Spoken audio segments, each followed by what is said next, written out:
Kinetics. So what we're looking at is how an enzyme actually functions. So we're looking at a substrate interacting with the enzyme to form this enzyme substrate complex. So we're looking at ES and then ES together.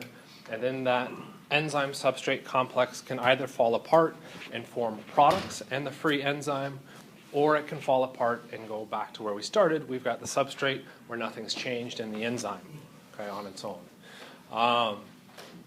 So we can look at those individual breakdowns, and ultimately this is the relationship or the equation that we're looking at that represents this. And we've got a variety of different rate constants associated with each of these individual steps. When we look at 152, or we looked at kinetics in 152, we could make some simplifications. We could assume fast pre-equilibriums. We could assume big differences in those rate constants that allowed us to simplify our calculations. With enzyme kinetics, we can't really do that. Okay? So we're going to have to come up with a new approach to this. And in that new approach, if we went through and drew out our graph, remember our enzyme reaction, if we looked at our rate versus our substrate concentration, we saw something along these lines. Right? And in that case, what we had at low concentrations of our substrate, or low substrate to enzyme ratio, we've got ultimately a first-order reaction. All right? So we can see that nice sharp slope. We've got that first-order relationship. And so our rate is going to be dependent on the concentration of our enzyme substrate complex, and our rate constant, too, for that second step. Okay? What happens when we go to high concentrations of substrate? Well, now our overall reaction, or our rate, flattens out. And so what we ultimately have now is a zero-order relationship.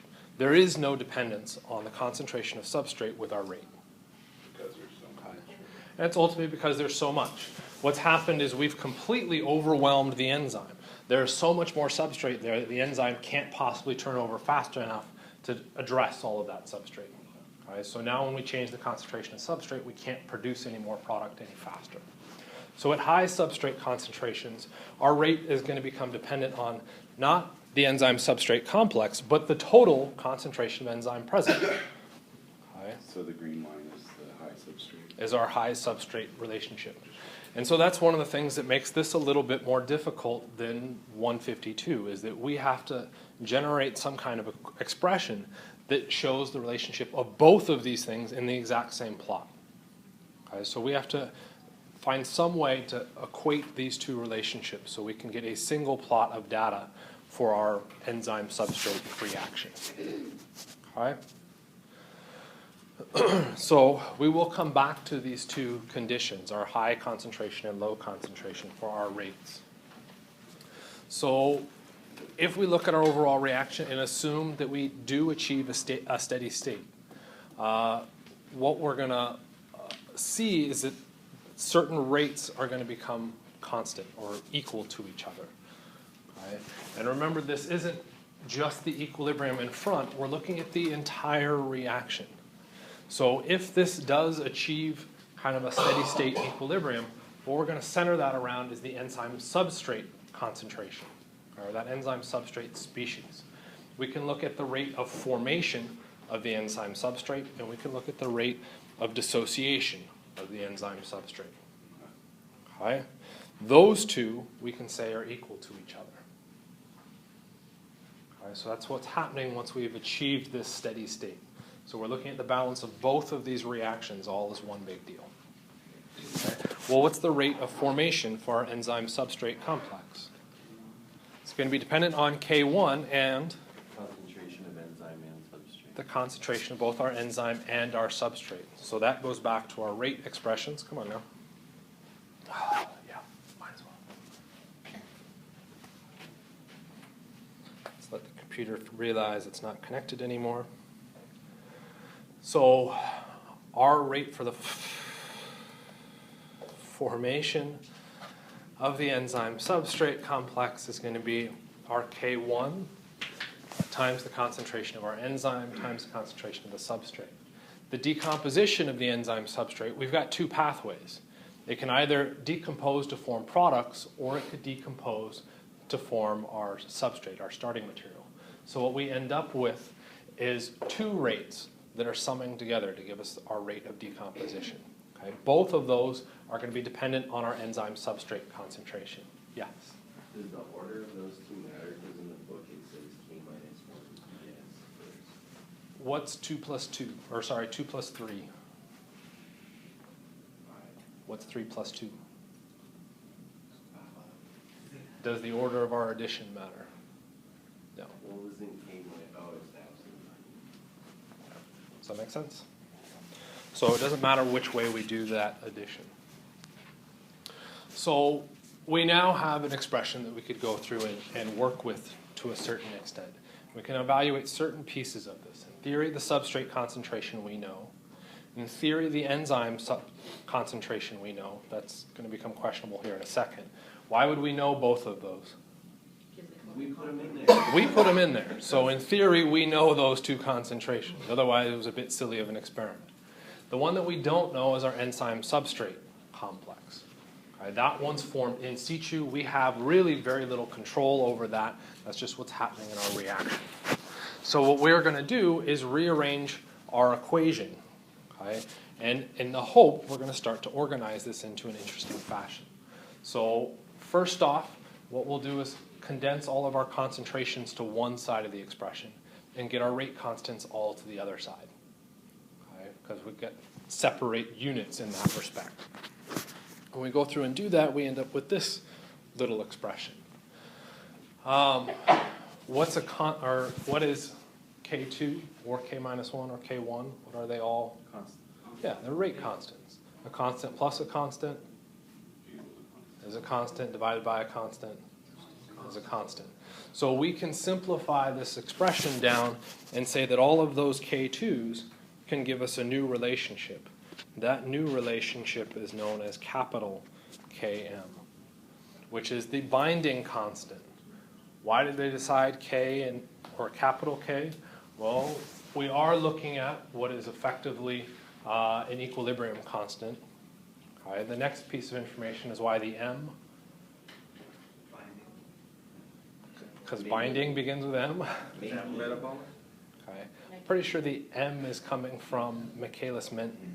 So the guys that first put this together and started to organize this. So we're seeing those as the Km for their initial relationships or their discovery of all of these algebraic shifts. When we look at this expression, we know that enzyme, we know the substrate, but we don't know the enzyme substrate complex. Okay? We don't know its concentration. So what we need to do is come up with some way that we can determine its concentration. Okay? Where did the enzyme substrate complex come from?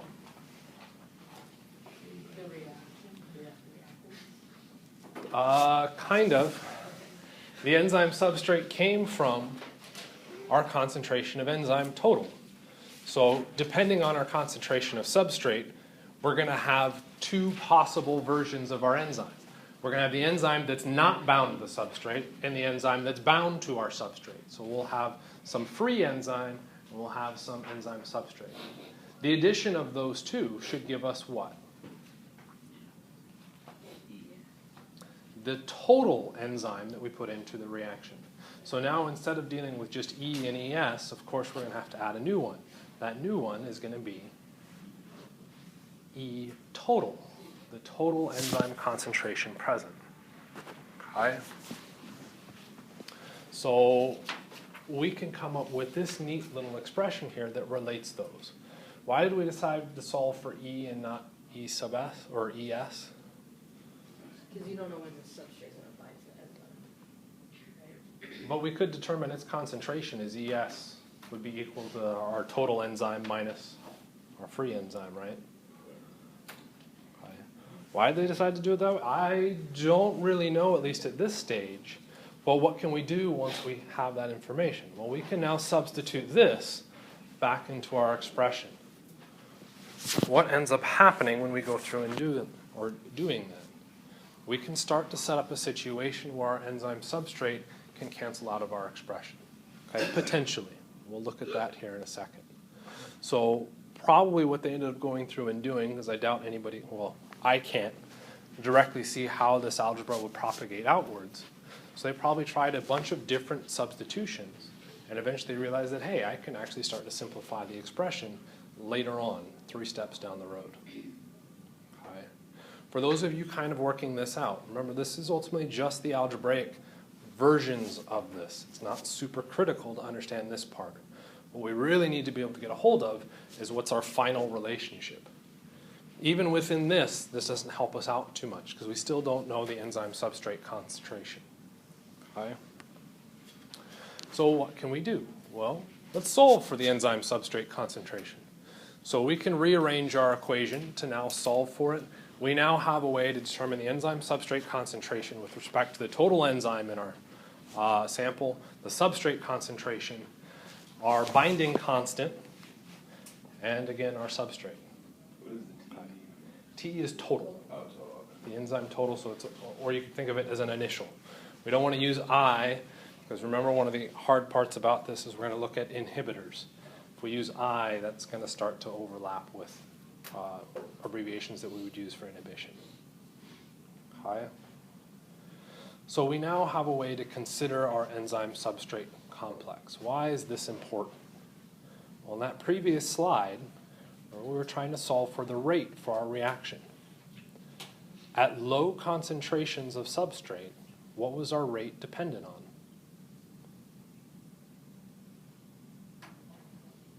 I know. It wasn't the substrate concentration. At low concentrations of substrate, it was dependent on K2 times the concentration of our enzyme substrate complex. Okay? So that could give us our rate, but if we don't know the concentration of the enzyme substrate, we can't solve for a rate. What did we just solve for? Our enzyme substrate with terms that we could then, in theory, be able to calculate or know in our experiment. Okay? So what we're going to do is now go back to our rates and substitute this information in. So if our rate is low, or our substrate concentration is low, our rate is going to become K2 times ES. So our expression in this case becomes our rate equals K2 times our total enzyme times our substrate over Km plus our substrate. Okay. So all we've done is substitute that in. That should explain the first order portion of our curve. So if we again go back up to our curve, sorry, I should have deleted that other line in there, but it's not the easiest thing for me to do with my system. What we've now defined is this first section of our curve. Okay. Our equation needs to be able to relate also that second portion of our curve. Okay. Well, in that condition, what's happened is our substrate concentration has now gotten really, really large. Okay. Well, what happens to our rate if our substrate concentration is large? Well, it's going to be dependent on K2, but now times our total enzyme concentration. The substrate concentration is now so large that it effectively becomes constant. We don't worry about it. This is going to give us our maximum rate. So again, when we look at our curve, it starts to plateau off. Okay? That is our maximum rate for the overall reaction. Okay? Does K2 times ET show up in our rate expression? Yeah, it shows up right here. So what we end up doing is some slight tweaks to this. Instead of writing out rate, what do we decide to use? You might guess if you look to the right. We'll use V. Okay. So our V will equal V max times the concentration of our substrate over Km plus our substrate concentration. All we're trying to do is come up with an expression that allows us to relate things. What becomes nice about this is we can now predict the rate of our reaction if we know all these other variables, all these other constants. How do we know those? Well, that becomes a secondary issue that we'll address here in a second. Okay. This expression is our Michaelis Menten expression, and that's where our Km is coming from. Okay. So it's kind of nice because when we look at that, all we really need to know is our substrate concentration and then some constant values for our individual enzyme. The maximum velocity that our enzyme can work at. And then we also need to know its binding affinity with the substrate. Those two things will be constant for that enzyme. Okay? At this point, we don't know what those are. But if we can find out what those values are, I can now figure out the rate for any given conditions. Okay, so that's kind of what's helpful with our Michaelis Menten expression. Questions about that rearrangement of everything so far? Okay. What you need to be able to realize is what the individual reactions are and how we're applying. So if we again go back to our previous slide, we're looking at that steady state, and it's all based around our enzyme substrate complex. Okay, at least when we're looking at just the enzyme and the substrate. If we're at a steady state, we know those rates are equal to each other, and then it's pretty much just a bunch of what I would call mathematical masturbation to rearrange those into a feature that we can manipulate. Yeah. Do we really need to understand What you really need to understand is the Michaelis Menten expression, okay, what that information is, or what information is stored within that. So Vmax, the absolute fastest that your reaction can run. Right? The only point that we will reach that point, V will equal Vmax, once we've had so much substrate concentration that it kind of cancels out of the term. Okay? So if our substrate concentration is huge, what happens? Well, it's so much larger than Km that our denominator becomes effectively just the concentration of substrate. Vmax times substrate divided by substrate is Vmax.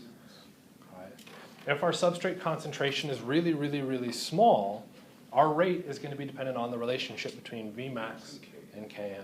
Okay. So what we're trying to do is see what things fall out of this that come back to our overall enzyme kinetics, the enzyme reaction. Okay. We don't know Vmax and we don't know Km.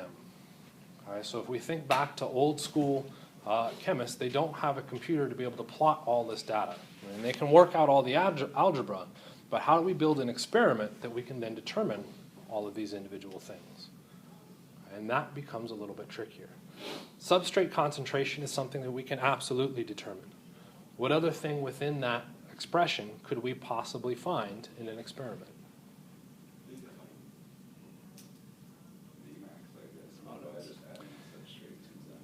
Vmax, we'd have to be able to figure out if we could put in enough substrate to completely overwhelm. But if we don't know what enough substrate is, and you got the right idea with the V portion of it, what were you saying? We could measure the products. Yes, indirectly. By measuring the change in the concentration of our products with respect to time, what have we determined? A rate. We can determine V. So when we run an individual experiment, we know V and we know the substrate concentration. Okay, well, then all we'd have to do is plug our data into this fancy little equation and be able to figure out what all those other terms were. Okay? That requires fitting this data to some complex function. Okay? Remember, no computer fitting a complex function isn't going to be the easiest thing to do. So what do we want to do? Those of you in my 152 class should be able to tell me. Whenever we had a complex function, what do we end up trying to do? Make it simple. How do we make it simple as far as our data, particularly plotting it? We want to graph it, but we graph it based on what? A straight line. We need to somehow rearrange this expression with the two variables that we have, our V and our substrate, so our rate and our substrate concentration. We need to manipulate those two such that we now have the equation of a straight line. Okay? That's really obvious, right? Everybody can see exactly how you can convert that into a straight line expression. Sure. Yeah, exactly. It's on page It looks a little bit like Reversible. What we can end up doing is we can rearrange it into this format. Okay, so what's in blue and what's in red are equivalent. They are the exact same thing, all or sort of. We've just rearranged the terms around. what did we do to get that relationship? Took the reciprocal of both sides. Okay? So what we're doing is That produces a linear line. that's going to produce this equation. Does this equation match a straight line? Well, what terms did we say we could get from our experiment? We could get V, come on, V, and our substrate concentration. Both of those were things we could control in an individual experiment. Okay? So what do we plot as far as our graph goes? We can plot 1 over V and 1 over S. So what we've got is y equals, what is this term? Our slope of our line plus our y-intercept. So just knowing the substrate concentration and the rate for our reaction can now allow us to look at an equation of a straight line, and from that, our y-intercept we now know is 1 over the maximum velocity for the reaction. Okay. Once we know what our maximum velocity is, we can use that to solve what our binding constant is, because we can figure that out from our slope. Okay. So all of that algebraic manipulations was ultimately to get to this expression. We now have that y equals mx plus b. When we go through and plot this, we can now determine what all of those constant values are. So basically, we Okay. can work backwards from a graph. Kind of, sort Kind of, sort of. So what we started with is what we understood of the reactions themselves. And we manipulate the math or the equations in algebra to get it to a new expression. And that's our Michaelis Menten expression. After that, we say, okay, what can we monitor in the lab? What do we have access to? Okay, the only things we really have access to are our rate and the substrate concentration. So what we want to do is continue to mathematically manipulate that equation until we can set it up in a format that we now have the equation of a straight line. Okay. Once we have that equation of a straight line, we can then plot our data, and we should be able to pick data points off of that relatively quickly and easily, at least in comparison to trying to go through and solve that big complex equation. Okay.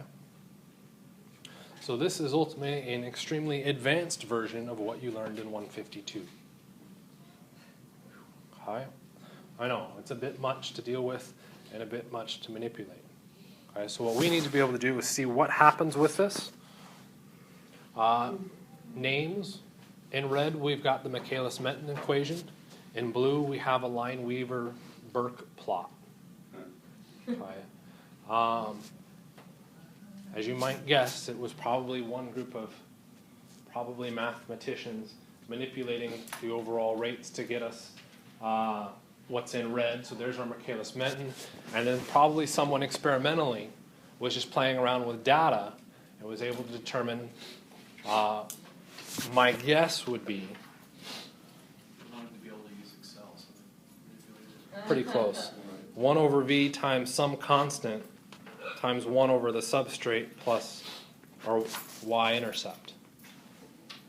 Okay. So that's what Lineweaver and Burke found, okay, as an overall relationship. They could plot our substrate and our rates and then just manipulated that data a whole bunch until they could see a straight line. They may not have known what the m was or the b was, what those actual terms, what made up those values, but they could see they got a straight line relationship out of it. Okay. It was then when Michaelis Menten came along and looked at the mathematics and the chemistry behind the overall reactions that they could start to match those two expressions. Okay. And from that, they can now determine what's happening with our slopes and what the y-intercepts are. Okay. So the intent behind this is that we can now predict our rate for our overall reactions, and we can plot our data and allow us to see this data very quickly and pull a lot of useful information out of it. Okay. So, big conclusion, Km. we now have ability or a way to represent how tightly the enzyme holds the substrate. Okay? So if we go back to our overall reaction, our Km is all based around that ES. Okay, our enzyme substrate. So we're looking at its ability or the relationship between the dissociation and its formation. Okay? So what does a Km mean if it's a really big number? What does a really big Km mean? K2 plus K minus 1 is a big number. K2 plus K1 represent what? Dissociation or formation? Dissociation. K2 goes enzyme substrate to product. What happened?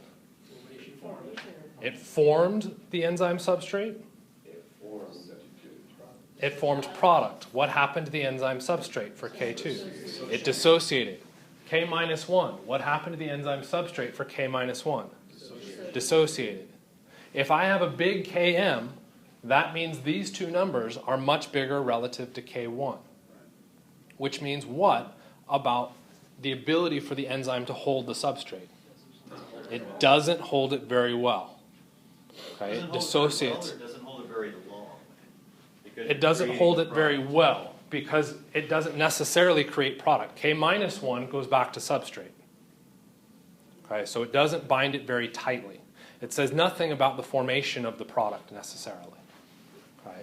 If we wanted to know if it formed product, then what we'd be saying is not only do we have a big Km, but the K2 is also really big.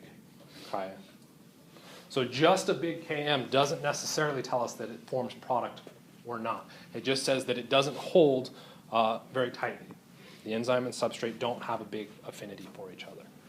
If instead we have a very small Km, what does that mean? Okay. Very small Km means K2 and K minus 1 are very, very small numbers. Or we could look at K1 being a really, really big number. If K2 and K minus 1 are really, really, really small, we're saying that the rate for those, the dissociation is very, very small, which means it holds very, very tightly. Okay, again, it doesn't say anything about how well it forms product. That has to go back to what that K2 term is relative to everything else.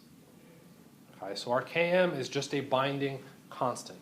The affinity that the enzyme has for the substrate.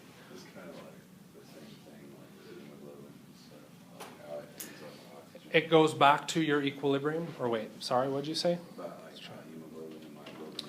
So we could try and translate Km back to our hemoglobin and myoglobin. Okay, which one held oxygen tighter, hemoglobin or myoglobin?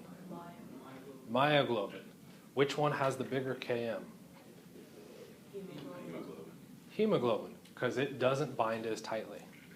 Okay, so we can apply this Km concept back to proteins that we already know a little bit about. So how does that affect you? So Vmax is a secondary issue. Vmax has to do with the rate of the reaction, which relates to how much product do we actually form. Oh, it's not just how we use it, it's just how much. Nope. So, Okay. and that the time, because how long it holds it could very well be forming product or not forming product. So the length that holds it isn't really necessary. What we're concerned about is how tightly it holds it, and then how well does it turn it over? Okay, how well does that enzyme convert the substrate to the product? Okay, so that's a measure of our rate. Okay, that is related to what's referred to as the turnover number. And in that case, our turnover number is equal to the maximum velocity or the maximum rate for our reaction divided by the enzyme concentration. Okay, our total enzyme concentration. So your turnover number is just how efficient that enzyme is at making product. Okay, remember, your rate is all about product formation. So Vmax is the most, or the fastest that you can make product, period. Okay? If I want to look at the turnover number, we're trying to determine is effectively the efficiency of our enzyme. Okay? If we have a really big turnover number, what does that mean? It's very efficient. We get a very fast rate for a very small amount of enzyme. If we have a very small turnover number, not very efficient. Okay? And it's because of the relationship between our rate and our enzyme concentration. Why not just look at Vmax? What happens if we change the enzyme concentration? Okay. So what we need is some way to standardize it. Think about percent yields. Okay? It's the same general idea. A raw max rate doesn't help us out if we don't know how much stuff was actually there to allow us to generate that rate. Okay? So it's a way to standardize our max velocity. Okay? So that's really where we're seeing that conversion between our enzyme converting the substrate into product. That's our Vmax. Okay? Yeah, easy, right? Okay, so what ends up happening? This is an example of a Lineweaver-burke plot. So I'm going to pull that down a little bit. So we're going to end up plotting 1 over our rate, which is our y value, by 1 over our substrate concentration, okay, our x value. If everything matches according to these dynamics, we would expect to see a straight line. You'll notice they used a dotted line to the left of 0. Why would they use a dotted line there? You can't have negative concentration in that. There's no way that we can monitor that section. Can't have less than a 0 concentration of substrate. Okay. They did push that out because we can get some information about that point, our x-intercept. What is the x-intercept? What is it? And don't tell me that negative 1 over km. What does the x-intercept mean? Y equals 0. So what we can go through and do is go back to our equation here, plug in 0 for 1 over our velocity. What does that tell us? Okay, and in the process of going through and simplifying and solving that, what we end up finding out is that our x-intercept is the negative of 1 over km.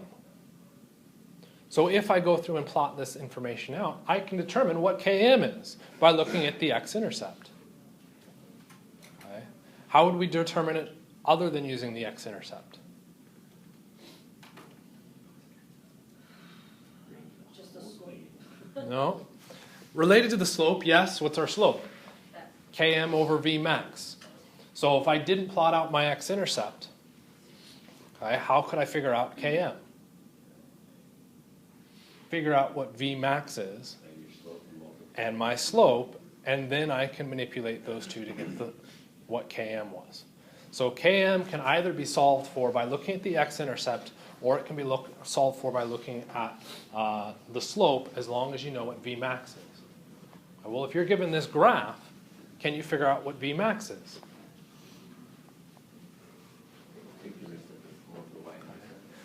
Vmax will equal the point when our substrate concentration, or 1 over our substrate concentration, is 0. Okay.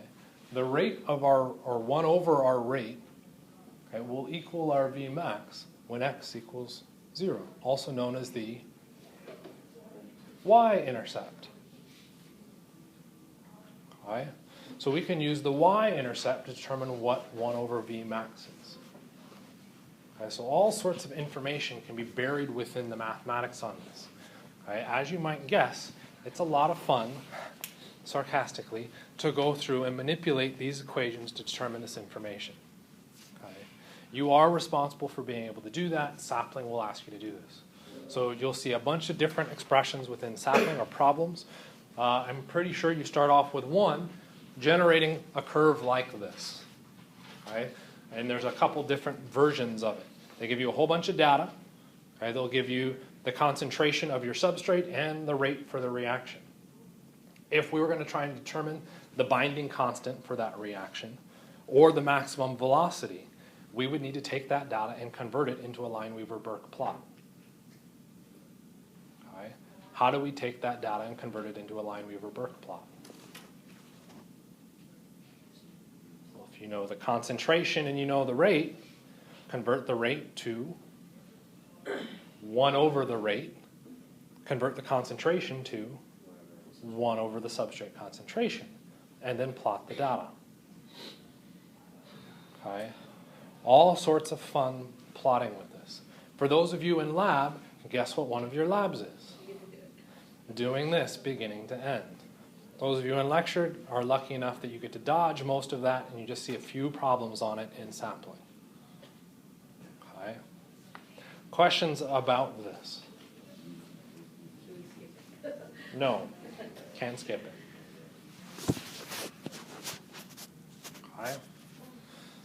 So what we're really trying to do is manipulate those equations to find that constant information. Why do we want that constant information? So we can just take the value of our substrate and determine where it is on the. We can figure out the rate at any given point. Okay? So in the previous case, okay, if we looked at just the standard plots that we've been seeing, if we just plotted our substrate versus our velocity, we don't get a nice easy line to manipulate. Okay? So if I wanted to figure out the velocity at any given substrate concentration, I would have to go through and plot all of these possibilities and run that individual experiment. Now I can actually theoretically determine what it would be without having to do any calculations. Okay? Next part of it that we're going to push, let me actually cheat, make sure this is what I'm going to talk about. Yep. Come on, go back. What happens if we go through, we spend all the time to go through and generate this plot. We've got our substrate concentration, our velocity. We see this nice relationship when we go through and plot. So it's a relatively easy thing to plot right away. And we can go through and figure out our Vmax, our Km, all that fun stuff. So we spend the time to get that information. And then we actually test the enzyme in a more complex environment. Okay, say instead of completely isolating the enzyme, we've only crudely isolated it, meaning there's a bunch of other junk potentially still present. And when we go through and compare our plot, we end up seeing something along these lines. Oops, should make that go up a little cleaner. Or maybe we see something along these lines. What happened in the case of the blue and the purple? Okay, it's still the same enzyme. Why did Vmax or even Km potentially change? There's something else going on in that enzyme. It's not just the enzyme and the substrate. Okay? We could potentially look at, which I don't think we will, if we saw something along these lines. Okay. Why do we get those variations off of it? Okay, well, in the case of the blue and the purple, what ended up happening? You have like the inducer or. No, blue and purple. In the case of purple, what happened? It got down to the substrate really fast. Our Vmax dropped. So our reaction was slowed down. Another way to look at slowing something down is known as Decreasing the rate. decreasing the rate, sure. In our enzyme dynamics, inhibition. Huge dissociation. We inhibited the enzyme's function. So something in there is changing the dynamics of that enzyme reactivity. Okay? And it slowed it. Its max rate slowed down. So we're looking at some kind of inhibition. What happened in the case of the blue one? Our max rate is still the same, but what changed? Our slope changed. Okay? That slope is saying that our rate has somehow changed due to something. Something has slowed the ability of this enzyme to get to that max rate. Okay.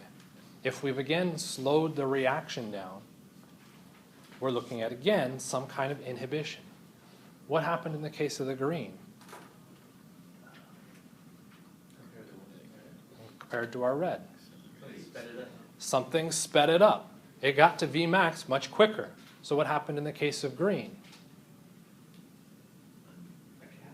Something helped the reaction. Okay? Something actually caused our enzyme to work better. Okay, so it's actually not an inhibition at that point.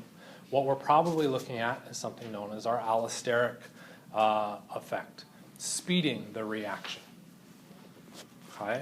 So now that we sort of understand the dynamics of just our enzyme and substrate working on their own, we want to see what changes when we go through and add either inhibition or an allosteric contributing effect.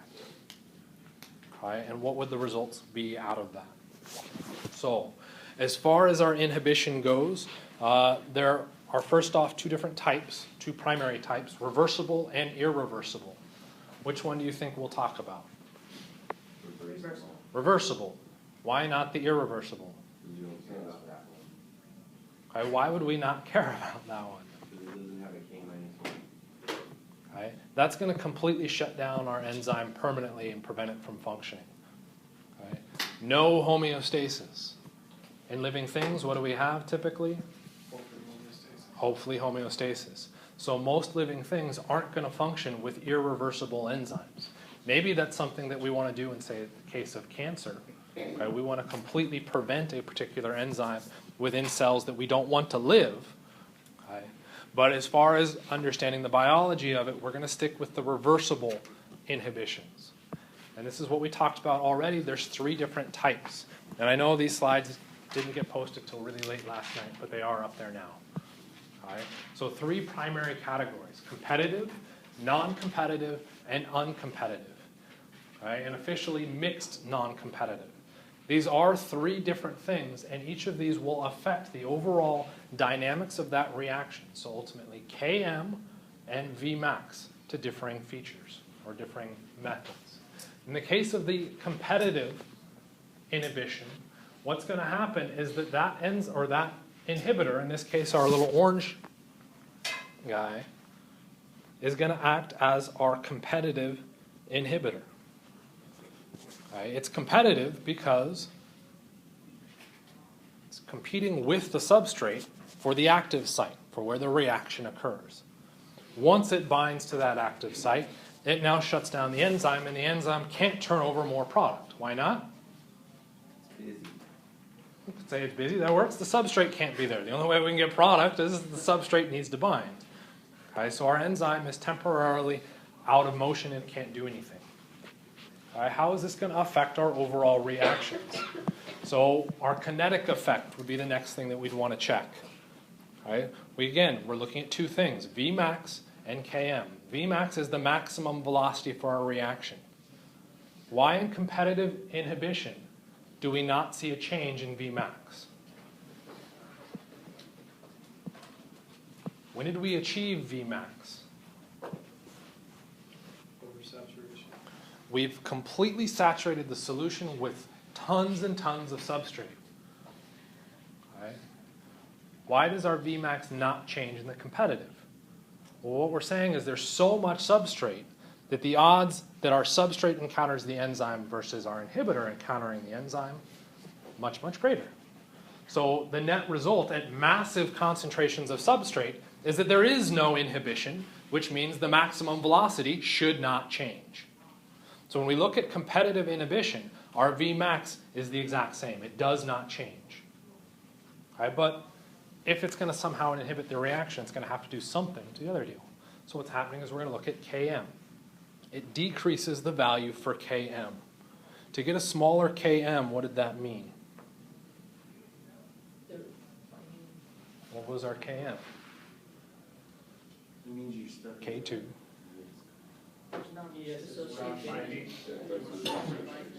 A small Km meant, I got to work through it all, that was small, which is our dissociation. So we have a much tighter affinity in our Km. How is that going to affect the rate of our reaction? Well, if it holds on to the substrate, it can't release the product.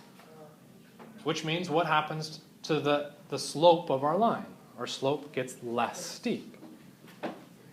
Okay? So when we look at our competitive inhibition, what we end up doing is reducing the ability for it to form our product. Okay, so our K2 shrinks.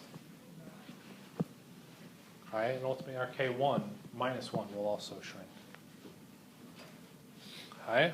What happens when we move to the non-competitive inhibition? Well, in our non-competitive inhibitors, they bind to some place other than the active site. Okay? And they will bind at any point during the reaction. Okay? So, any point during the reaction means that our inhibitor can bind to the free enzyme or to the enzyme substrate complex.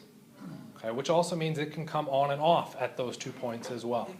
Which means we're going to end up having 1, 2, 3 different extra equilibria to take into consideration when we look at the non-competitive inhibition. Okay, that inhibitor coming on and off at any given point. Okay.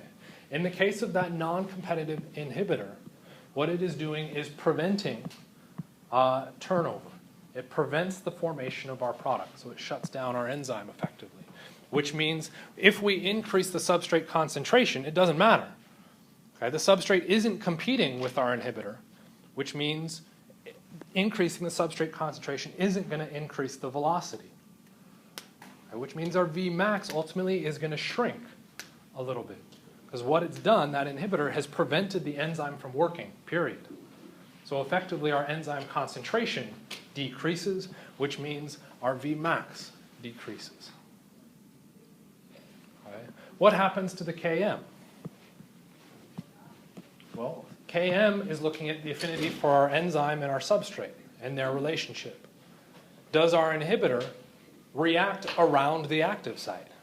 No. So what happens to the Km value in the non-competitive inhibition? Nothing. It doesn't change the active site. Mostly. Okay, we'll talk about that mostly in a second. Right. The last one, you're looking at uncompetitive inhibition. In this case, the inhibitor can only bind to the enzyme substrate complex. It cannot bind to the free enzyme. Okay. So potentially what's happening is when the substrate binds, the enzyme structure changes around and exposes an active site that now our inhibitor can bind, okay, and prevent turnover towards our product. In that case, we end up changing pretty much everything. Okay? Our maximum velocity is going to drop because we've now shut down that enzyme. It can't turn over. So our max velocity drops. But at the same time, our Km is going to end up changing because K2 can't function anymore. K2 disappears once our non-competitive inhibitor comes in there, which means what happens to Km? Necessarily is going to have to decrease as well. Yes? Competitive, doesn't Km increase? No. You sure? No. It says, in the presence of competitive inhibitors, the equation blah blah blah, it can show algebraically that in the presence of inhibitor, the value Km increases by the factor. Oh, okay, there you go. Like I said, I didn't get the time this morning to go back over these. So our Km in the competitive inhibitor increases. Just help me. No, I'm not being mad. At least not at you. Maybe I'm being mad at me. So our Km is going to end up increasing in that case. Because you have Okay. more places to bind to the active site, and they're not really stuck in that conformation. They can go in the reverse. So Going in K minus one. our Km, K2, and K minus 1 versus our K1, for Km to increase, one of these two values either has to increase or this one has to decrease. Okay. So if we've got a competitive inhibitor, how does that change those values? K minus one is going to K2 is going to decrease as well. Because what happens? But you still Okay, have we a hit- product in there that can bind to the, or you still have substrate that can bind to the enzymes. So You K2 decreases, but K minus 1 increases. Because it can go in the reverse. K minus 1 shouldn't change. Yeah, the allosteric site's blocked from not binding at all. And we don't have to worry about the allosteric site at all in the case of the competitive inhibitor. Why? Because the allosteric binding site's on another place. That has nothing to do with competitive inhibition. Okay, so our competitive inhibition, there is no allosteric site. Don't bring that don't make it even worse for me, please. Right. In our competitive inhibition, what we're concerned about is what's happening with our Km. In the case of K2, we can't form product. In K minus 1, how can K minus 1 change? Because you have K minus 1I and K minus 1S. You have to add those together. And you have a K1I and a K1S, and you have to add those together. You only have one K2. Okay, so what you're saying is K2 decreases, but K minus 1 increases. Twofold. I think that depends on the binding of Ki Depends on versus the other one. concentration Yeah. of your inhibitor. And then you're saying K1 then is going to have to Increases also. drastically increase to account for that difference. So the difference between our K2 and our K minus 1 will not change, okay, because they counteract each other. So we're more importantly looking at the K. So we're really looking at the K1. Okay. So our K1 is going to increase, yeah, because it's in the denominator, so that, no, decreases, sorry. Gotta look at this. It's going to have to decrease drastically to counter, so that our Km can increase. Which would make sense, because if you're inhibiting it, your K1's going to have to decrease because you're not creating Well, your K1S that will substrate increase. complex. But you also have a K1I for your Yeah. inhibitor. Which also gets added into it, yes. Right. So the dynamics of that. A lot of this is algebra coming up with each of those individual reactions and putting it in there. Some of you, clearly not me, are able to manipulate that algebra very quickly and do those substitutions in your head, or at least see how they crank out. I tried to do a lot of these substitutions and I kept running around in circles, right? Which is why I tried to summarize them on one slide so that you can manipulate each of these situations. Will you see fluctuations within this? Yeah, okay. But the general trend should hold true. Okay? So how do we end up seeing, wait a second. Oh yeah. So when we look at our competitive inhibition, what's the difference in our overall reaction? So that's what's happening through our middle section, which I can go through and highlight here. What we're talking about is that we still have that enzyme plus our substrate going to form our products, but we also have the enzyme interacting with our inhibitor, okay, to shut it down. So we've got our two different binding sites. We have the Ki, the affinity for the enzyme with our inhibitor, and we have this Km, the affinity for the enzyme with the substrate. Okay? How those two then go back through our substitution patterns that we did discuss in the simple state, just our enzyme substrate situation. What we would do is plug those back in algebraically, and what we'd end up with is a new Lineweaver-burke plot. In this new Lineweaver-burke plot, what we end up seeing is some slight tweaks to the overall dynamics. Our big one is this extra term, which is due solely to the inhibitor. How does the inhibitor affect our plot? Okay. So what we're going to end up seeing in our overall graphs, if we look at just our substrate versus our rate, all right, let's plot on our standard curve first. Okay, again, ignore the dotted lines. That was probably a bit steep. But that would be our no inhibition. What am I spelling? That's close enough. No inhib. Okay. What happens in the case of the inhibitor? Our Vmax comes out the same. Okay? But what happens now is our reaction takes a little bit longer to be able to get up to that Vmax because our inhibitor is preventing it. Okay? So as Stephanie was suggesting with her hand motions, we see kind of a drop in that line. If we look at our Lineweaver-burke plot, what ends up happening? I don't know why I wasn't able to do it from this. The Km clearly increases here.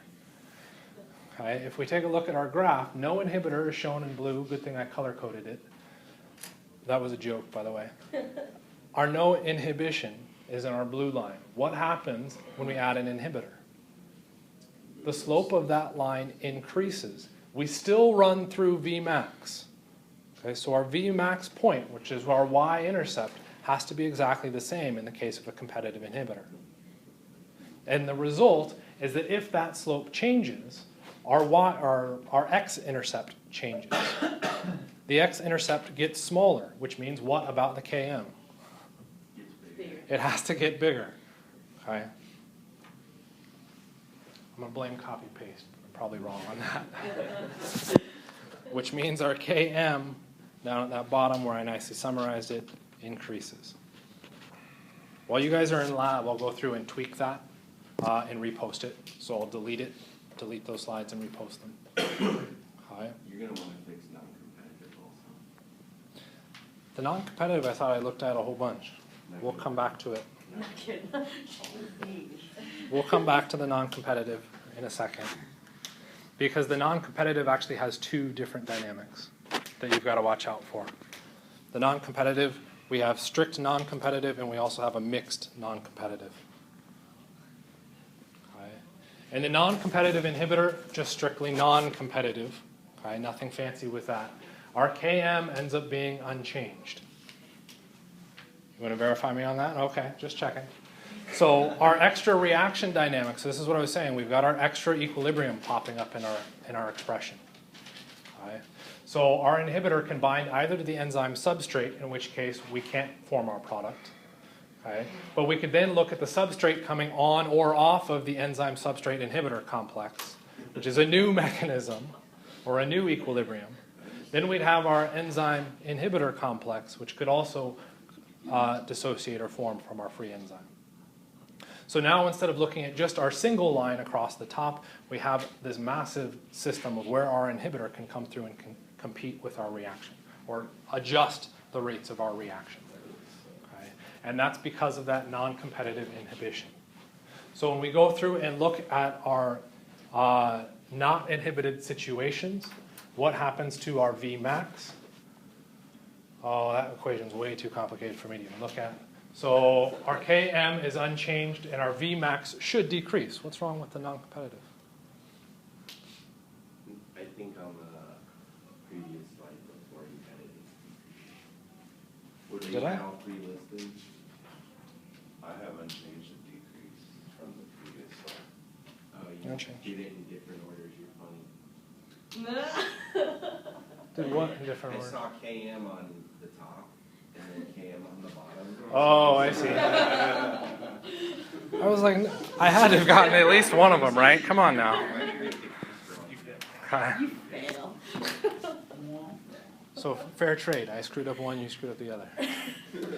So what we're looking at in our non-inhibit...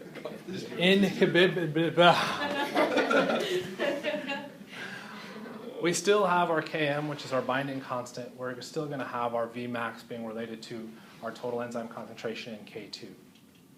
Okay. If our Vmax changes, it decreases, what's going to change here? If our Vmax decreases, what's happening to our rate? Or, sorry, that didn't make sense. What we're looking at is our enzyme total concentration effectively being removed because the inhibitor shuts down. So our effective total enzyme concentration drops. We see a Vmax drop as well. All right. If we go through and look at plots of this, our non-competitive inhibition, again, we've got to draw those on. We've got our no inhibitor, no I. In the situation where we have a non-competitive inhibitor, our Vmax is going to drop, okay? But our Km stays unchanged. So we should match kind of that first section of our curve with the same slope, okay? And then it's going to veer off at a much lower condition. So our Vmax is lower, but our Km stays unchanged. All right. If we look at the Lineweaver-burke plot, what happens with our curve? We've got, yeah, I agree. Our non-inhibitor and our non-competitive inhibitor. Non is a bad word. Let's say no. No inhibitor for our lower line and our inhibitor for the higher one. They're showing a plus I, minus I. It may not be obvious on that. So what ends up happening is our Vmax is going to change. Why does our inhibitor one show up at a higher value, higher Y? Because it can't get there as quickly. What happens to Vmax? What happens to Vmax? It decreases. Why is it at a higher value? It's 1 over is what we're plotting. Okay, so you have to remember that inverse is going in there as well. Okay? If we propagate those lines straight back through, we would expect to intersect at the same Km. Okay, so it's still the same binding constant between our substrate and the enzyme. They have the same affinity in this case.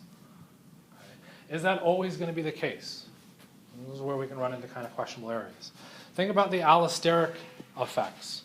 Okay, so what happens in the case of hemoglobin when we bind a single molecule of oxygen? What happens to the affinity of oxygen? It goes up. So as we bind things, it changes the structural conformation to increased affinity. Well, what's happening in this case? We're binding an inhibitor. Okay? And in the case of the non-competitive inhibition, what we're saying is that that non-competitive inhibitor does not affect how the substrate binds. Is it possible for it to affect it? Yes. Once it binds the inhibitor, could the structure change and potentially prevent the substrate from binding? That's the idea. Yes, it can potentially do that. In the strict non-competitive sense, no, that's not the idea. But we do have this potential where that could happen. In that case, we end up changing Km. Okay? But it's not strictly non-competitive. That's where you get mixed non-competitive. In the case of our mixed non-competitive situation, our Km will change and our Vmax should decrease. So Vmax is still going to decrease because of that non-competitive issue. But what's going to happen to our Km? Well, Alistair, well, I don't know. It's going to change it. So our Vmax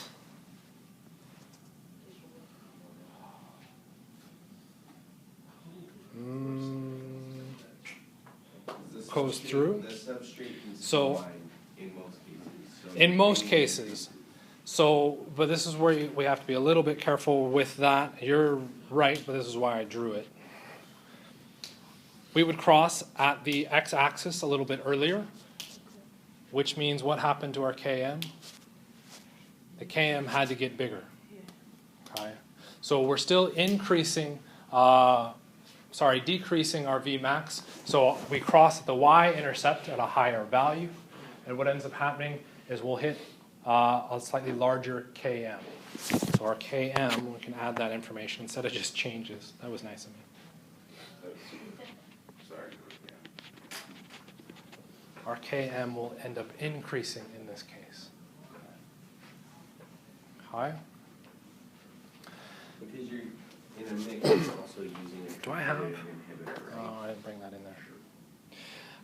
You're not using a competitive inhibitor. You're using a non-competitive inhibitor that causes an effect to shut down the ability of the substrate So to why is it bind. called mix?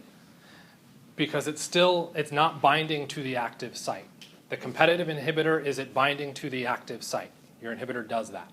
In the mixed non-competitive inhibition, your inhibitor is binding to a secondary site that may or may not cause the active site to change its conformation. If it changes its conformation, you're now looking at a mixed non-competitive inhibitor. It's still not binding to the active site, so it can't be a directly competitive inhibitor. So the mix would be the allosteric effect then, right? Yes, I do have to check that a little bit though, because whenever I read allosteric, it's saying that it increases.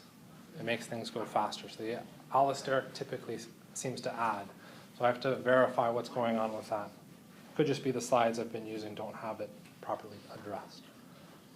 Okay.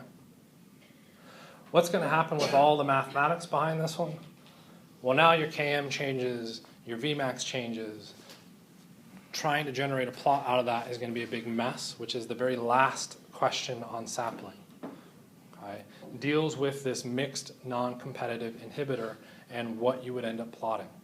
How are you going to be able to answer that question? Look at the non-competitive inhibition, the strictly non-competitive, go through and solve the algebra for that situation, go through and solve the algebra for the competitive inhibition. Come on, where is it? Our competitive inhibition, and you only have 3 options. So one of those equations is competitive. One of them is non-competitive. Okay, well, if your plot doesn't match either of those, then it's your mixed situation. Okay? Exceedingly fun to do. I would say the multiple choice questions that follow that are going to be more relevant than actually solving the algebra on it. The last one, did I get to the last one? Yeah. Is our uncompetitive inhibition. This is where the inhibitor, okay, again, doesn't bind to the active site, but only binds to the enzyme substrate complex, not the free enzyme, So does that just prevent it from? which means it's not the non-competitive. It's now an uncompetitive. In the case of the uncompetitive inhibitor, what we're looking at is 2 kinetic effects. Both your Vmax and your Km will decrease.